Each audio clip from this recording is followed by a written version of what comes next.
not feeling good about the boat name.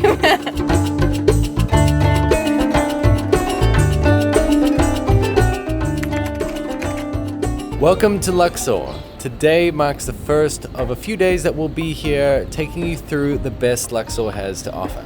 So there are 4 main attractions, sites, whatever you want to call them here in Luxor. So the first 2 places today are going to be Karnak and Luxor Temple. Here we're staying at the Old Winter Palace. So Luxor Temple is actually just next door right here. So if you're looking for a place to stay, check out this hotel and our vlog on it from last week. But yeah, this morning we're getting picked up. It is 6 a.m. Big tip for going to these places is go at opening because they get super crowded. If you want those dreamy photos with no one in the background, either get good at Photoshop or go early in the morning. Unfortunately, we can't Photoshop video, so we're here in the morning. But yeah, we're about to jump in with our guide today and go check out these 4,000-year-old temples. Let's go. So our first stop is the Karnak Temple. This is the second most visited site in Egypt, obviously behind the pyramids. And it's actually the largest religious complex in the world. Yes, however, this is the oval shape, what's called cartouche. Only kings or queens. They've written their name inside the cartouche. They start from right to left, okay? Nusut Biti Nettawi, the Lord of 2 lands, Upper and Lower Egypt. Inside the cartouche here, Osir Hebrew Ra, existing and the strongest and powerful by the god Ra. This is the sign of god Ra. And I show you the Egyptian alphabet to know how long it will be your name in ancient Egyptian language.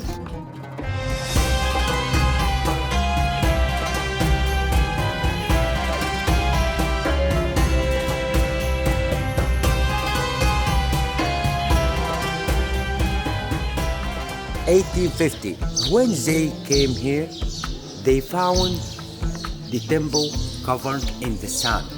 Right. Only upper part show up from the temple. Right. That's why we find a lot of names here.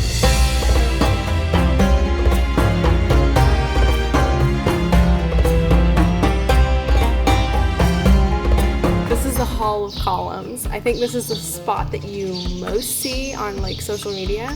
It's way more impressive in real life than the photos, which is something that you can't often say on Instagram.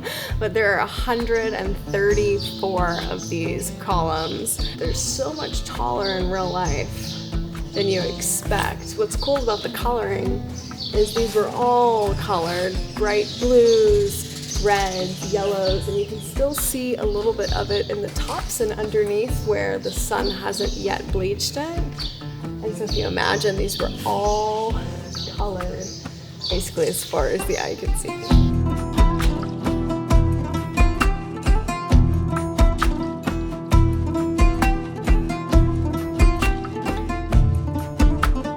So now we've driven about 10 minutes from Karnak Temple to Luxor Temple. So this temple is also dedicated to the god Amun-Ra and his wife and his son. There are 2 obelisks out front of Luxor Temple. One is still standing. The other you'll actually find in Paris outside of Le Louvre. And so if you visit, you'll be able to see that one. They transported there. It was given to France as a gift. On the obelisk, it talks about what this temple is and who made it. And so you'll see the name of Pharaoh King Ramses II. On the flip side of this, if you turn around, you'll see Sphinx Avenue, which connects Luxor Temple to Karnak Temple, which is about 3 kilometers. And you'll find over 1,500 sphinxes lining this route in a row, which is the head of the king and the body of the lion. This is the plan of Luxor Temple. And also we can see 13 sons of Ramses II. 13 sons. The lotus and papyrus flower. What kind of ritual this? Opening of the temple. Oh, okay. Also, we can see the house over there. And Yes. Sacrifice? Yes. Okay.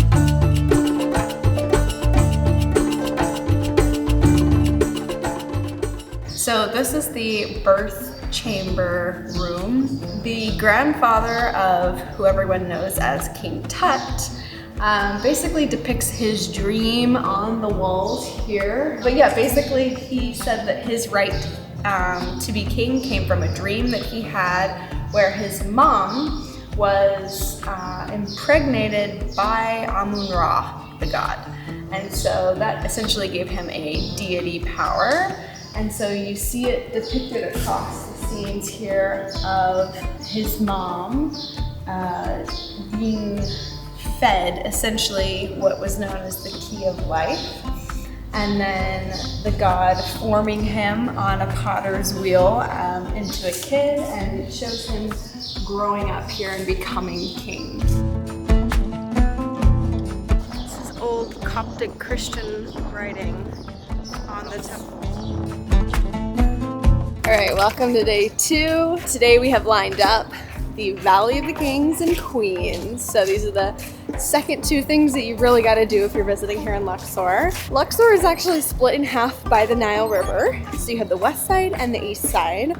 And per Egyptian beliefs, the sun obviously rises in the east, and so that's where daily life should happen. That's where the temples are and most of the hotels. And on the west side where the sun sets, that represents death. So that is the side where all the necropolises are, the tombs. So you keep temples and tombs separated because of the sun.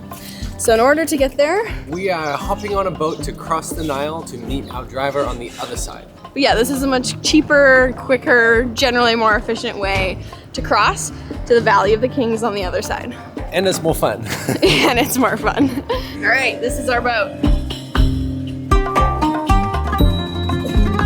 Not feeling good about the boat name. How deep is the Nile? The Nile, over 55 meters. Wow. Meters? Yeah. Wow. Wow. I like how the boat's decorated though. The temperature right now is so nice, right? I think it would be considered balmy. This is so perfect. Definitely get up early. I know it's gonna be a different story in about an hour and a half. This is nice.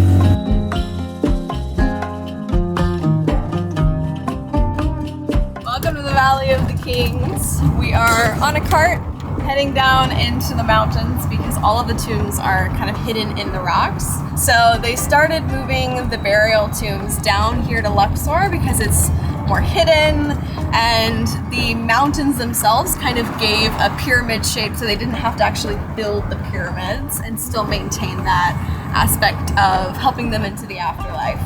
So what's great about these tombs is since they're underground, they're way more well preserved, and so we should be able to see a bit more as far as colors and decorations on the inside.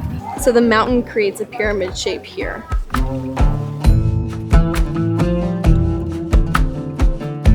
This is the tomb of Ramses the Ninth. It's way more intact than I expected it would be, just on its own. I think just because it's buried, the colors are still really vibrant on the walls. This is the burial chamber for Ramses the Ninth. He was a super prominent king, and really this looks way different than I expected. I kind of expected just a hole in a rock, like a cave or something, but it's way cooler than that. So the writings on the wall were actually different chapters from the Egyptian holy book depicting the afterlife, and it was actually done by the high priest himself. Very special stories to them that they thought would help their king transition into the afterlife.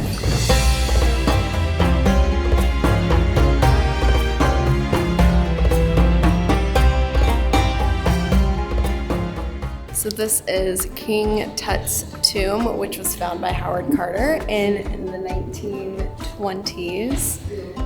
This is the actual burial chamber behind where the sarcophagus was.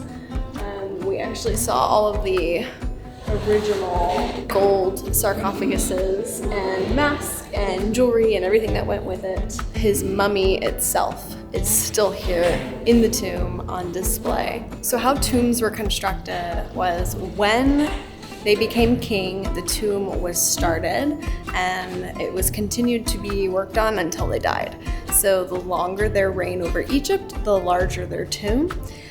King Tut became king at 9 years old and was killed when he was 18, 19 years old. But he has the smallest tomb out of the entire 64 tomb complex here in the Valley of the Kings. Because his death was unexpected, he was young, his tomb hadn't been worked on for very long. And some people speculate that this tomb was actually being prepared for someone else, just like a noble, and was used because his was not ready to be sealed, and the mummification process takes only about 70 days from their death, and then it's sealed in the tomb. Now we're in Ramses the First's tomb. His is hotter. The others were kind of cool going inside, but his just has like a big sarcophagus in the middle, and then it's just one big square room. They're all so different, but I guess him being the first is probably an older tomb, so I guess they got more elaborate as they went on. And we're back. Thanks for tagging along as we've walked you through the top 4 places to visit while you visit Luxor. Make sure you write these down. All of them were incredible.